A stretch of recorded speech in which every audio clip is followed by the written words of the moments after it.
এটা কার গাড়ি? ভ্যান কার?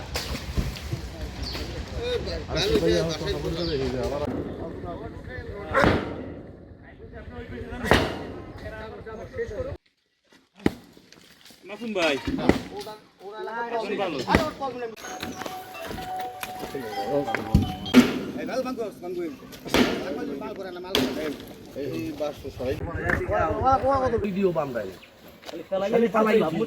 করছে কন্ট্রাক্টরের কাজ শেষ, ওরা মনে করছে কি আমরাই তো ব্যবহার করবো, ওরা আবার এক বস্তু আরে এটা আমি মনে করি কি স্যার অ্যাকচুয়ালি বাসের লাগে একটা দড়ি দিও বান্ধাই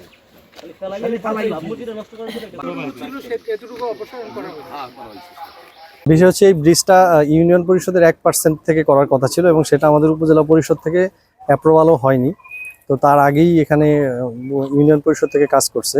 আর যেটা আমরা এখন ভেঙে দেখলাম বাঁশের যেই কথাটা ছিল সেটা হচ্ছে আমাদের কাজ শেষ করার পরে বাকি অংশটুকু ওঠার জন্য অ্যাপ্রোচের যতটুকু ওটা হয়তো এলাকার কেউ বাঁশ দিয়ে ঢালাই দিচ্ছে। আমাদের ব্রিজে সম্পূর্ণ রড রয়েছে, সুতরাং ব্রিজ এখন আর কোনো রিস্কে নাই। বিষয় হচ্ছে এটা সন্ধ্যায় ঢালাই হয়েছে, ঢালাই শেষ হয়েছে, তো ওই সময় ঢালাই কাঁচা ছিল। এলাকাবাসীর ভাষ্যমতে যেটুকু বললো যে সেটা হচ্ছে আপনার ওই ঢালাইটা ভেঙে বাঁশ রডের সাথে তো একটু লাগাই দিতে হয়, মানে ল্যাপিং দিতে হয়, তো ল্যাপিংটা দিয়ে তারপরে ঢালাই দিচ্ছে আর কি। আর এটা উপজেলা প্রশাসন ব্যবস্থা নিবে।